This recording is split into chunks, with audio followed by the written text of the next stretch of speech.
puerto de Veracruz es uno de los más antiguos y relevantes de México, además de ser un punto de intercambio comercial con Europa. Por ese pasaron personajes históricos y resistió diversos embates extranjeros.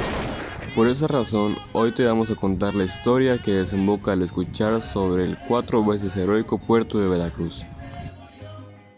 Como mencionaba Alejandro, muchos personajes históricos tuvieron asentamiento en el puerto, siendo entre ellos Hernán Cortés, Maximiliano de Habsburgo y Carlota de Bélgica, Antonio López de Santa Anna y Porfirio Díaz, por nombrar algunos. Aunque la empresa británica Pearson & Son puso la primera piedra del puerto en 1882, su historia se remonta hasta 5 siglos atrás. Después de la conquista de México, fue la puerta principal para los intercambios de la entonces Nueva España y la península ibérica. En el siglo XVI, la riqueza del puerto y los materiales preciosos que desde ahí se exportaban llamaron la atención de famosos piratas y corsarios como Francis Drake y John Hawking, lo que obligó a amurallar la ciudad, además de implementar la construcción de un fuerte para defenderse de ellos, San Juan de Ulúa, en 1535, fuerte que más tarde sirvió como prisión durante el Virreinato y el México independiente. Ahí fue donde estuvo encarcelado Benito Juárez, y durante el gobierno de Porfirio Díaz, el famoso Chucho el Roto, de quien se han hecho tantas leyendas. Actualmente funge como museo.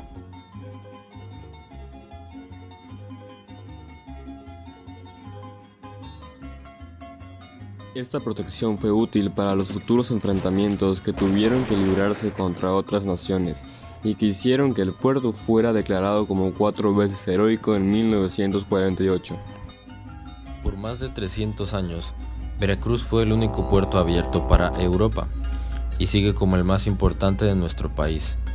Su nombre procede del día en que Hernán Cortés desembarcó aquí, un Viernes Santo, día de la Veracruz o verdadera cruz. El Palacio Municipal del Puerto fue sede del primer ayuntamiento no solo de México, sino de América. El edificio fue terminado en 1627 y un siglo después le construyeron una torre con una campana que se usaba para avisar la llegada de los barcos.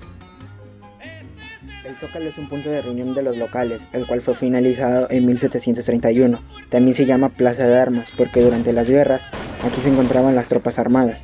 Pero ahora aquí puedes disfrutar de los sones jarochas y de la famosa tardes de danzón. En el último tercio del siglo XIX, la modernidad promovida por el gobierno de don Porfirio Díaz llegó a Veracruz. En 1882 se colocó la primera piedra de lo que sería el nuevo puerto, a cargo del ayuntamiento de la ciudad con la participación de 3 empresas que finalmente no pudieron iniciar las obras. La construcción de astilleros y barcos no comenzó en nuestro país, sino en la década de los años 90 del siglo XIX. Para Porfirio Díaz, el desarrollo de México no podía dejar de lado el impulso y la fortaleza de la marina mercante y del ferrocarril.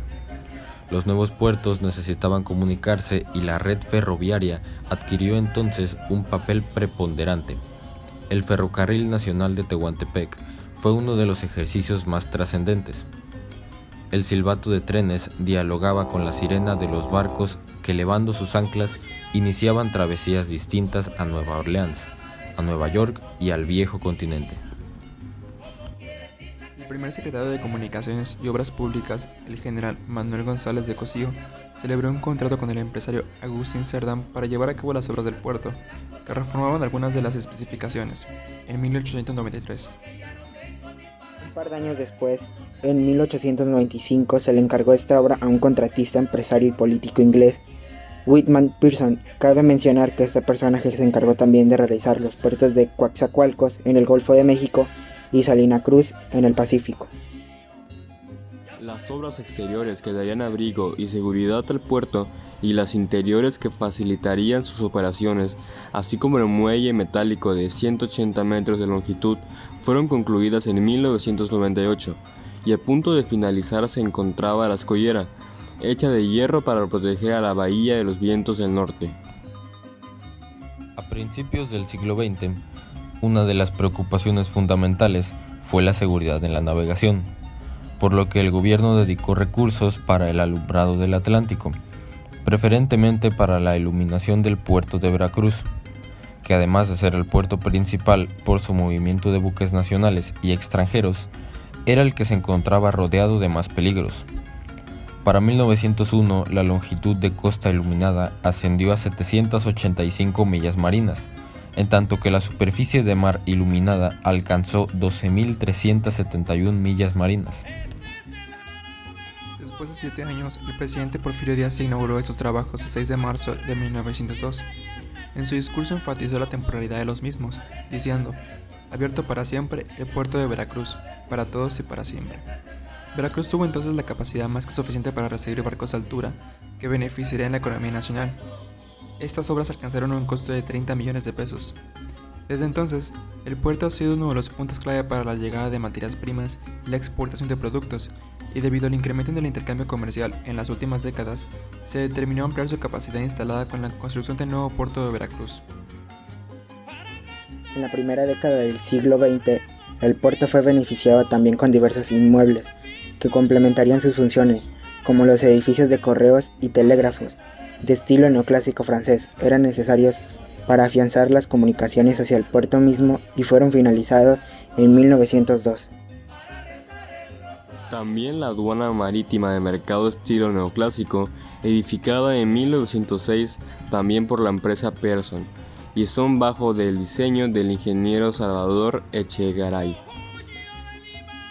La estación sanitaria y el edificio de la Dirección General de Faros, de estilo eclético afrancesado, inaugurado en 1910 y proyectado también por el ingeniero Echegaray. En 1910, cuando estallaba la Revolución Mexicana, los puertos de Tampico, Veracruz, Coatzacoalcos y Salina Cruz ya eran unas fortalezas. El 1 de junio de 1991, con la requisa de las operaciones a los sindicatos portuarios por parte del gobierno federal, ya que mantenía un monopolio en las maniobras de carga y descarga de las mercancías, se empezó a gestar el éxito de la Administración Portuaria Integral de Veracruz, APIVER. La Secretaría de Comunicaciones y Transporte tomó el control administrativo y operacional del principal puerto del país, puerta de entrada y salida a las importaciones y exportaciones hacia Europa, el sur de Estados Unidos y Sudamérica. En 1944 se elaboró el primer programa maestro de desarrollo del puerto, el cual consideró la ampliación y modernización de la infraestructura otorgada por el gobierno federal en el recinto portuario, con énfasis en el proyecto para la ampliación del puerto en 116 hectáreas aproximadamente y la modernización de las operaciones mediante la privatización de los servicios de maniobras para los diferentes tipos de cargas manejadas, destacando la privatización de la terminal de contenedores, terminales para manejo de graneles agrícolas y la reconfiguración del layout del puerto. Posteriormente, en 1999, se actualizó el Programa Maestro de Desarrollo del Puerto de Veracruz, el cual contempló los proyectos a desarrollar durante el periodo del 2000 al 2010, tomando en consideración las recomendaciones emitidas por la empresa consultora Policy Research Corporation, destacando como principales proyectos para los próximos años el desarrollo del puerto de Veracruz en la bahía de Vergara. En 2014 se comenzó el proyecto de ampliación del puerto de Veracruz. El proyecto actualmente dispone de 18 puntos de atraque, con la ampliación se añadirían 35 lugares de atraque más. El proyecto de ampliación de este puerto consta de dos fases, la primera entre los años 2014 y 2018, y la segunda entre el 2019 y 2030. Esto incluye 35 nuevas posiciones de atraque y la posibilidad de acceso a buques de gran calado. La ampliación de este puerto es la obra más importante efectuada en esta ciudad mexicana y el proyecto portuario más ambicioso de todo el país, ampliando su superficie en 500 hectáreas en agua y 450 en tierra. El proyecto está desarrollado para que su construcción cause el menor impacto sobre el medio ambiente. También se construirán almacenes, una aduana y diferentes instalaciones para dar servicios a barcos de última generación. Este proyecto de ampliación del puerto de Veracruz dará impulso a la economía de la zona, generando miles de puestos de trabajo. En el primer trimestre de 2017 se inició la construcción de la nueva terminal de contenedores de HPH y CABE. Es importante señalar que el contrato original entre CABE y API Veracruz data de 1995, pero en el año 2007 ambas partes firmaron realizar una reubicación e inversión en el área de ampliación. Con esas acciones, en marzo de 2017 se firmarían las cesiones parciales de derechos para la construcción de las nuevas terminales, y así, a mediados de 2018, recibiríamos al primer buque en el nuevo puerto de Veracruz. Con esto, México se consolidaría como un hub logístico de clase internacional y una de nuestras principales puertas al mundo. En 2018, finalizó la primera fase del proyecto del nuevo puerto de Veracruz, el más importante en la historia contemporánea de México. Cuando el proyecto esté finalizado, se prevé que cuadruplicará su capacidad instalada para lograr tener más de 95 millones de toneladas en su última etapa. Pretende convertirse en un moderno centro logístico global, en un punto de cruce de mercancías entre regiones y desde luego en un referente mundial del comercio. El movimiento de mercancías en el puerto de Veracruz disminuyó 12.69% durante los meses de abril y septiembre, es decir, en el primer semestre de la pandemia del COVID-19. De acuerdo al reporte de movimiento de carga registrado por la Administración Portuaria Integral de Veracruz, APIVER, entre marzo y septiembre del 2019, se movieron 17.030.914 toneladas de mercancía por el puerto. En el mismo periodo de 2020, y durante la emergencia sanitaria, el peso total de las mercancías que cruzaron por el recinto portuario fue de 14.870.132 toneladas. El delegado regional de la Cámara Nacional de Autotransporte de Carga, Luis Exome Zapata, indicó que en el punto más crítico de la pandemia por COVID-19, el sector del transporte registró una baja del 50% en el movimiento de mercancía proveniente del puerto de Veracruz. Sin embargo, señaló que en el último bimestre se registra una tendencia a la alza, derivado de la reactivación de sectores no esenciales, lo que permitirá cerrar el año de forma favorable, aunque no con la proyección que se tenía estimada. En promedio, el movimiento para los transportistas cayó 20-25% en el transporte de carga. La expectativa es que para diciembre logremos recuperar niveles que traíamos con el movimiento natural que despunta para ese mes. Sin embargo, no vamos a mover el total de carga de toneladas que se movían, por ejemplo, el año pasado, declaró.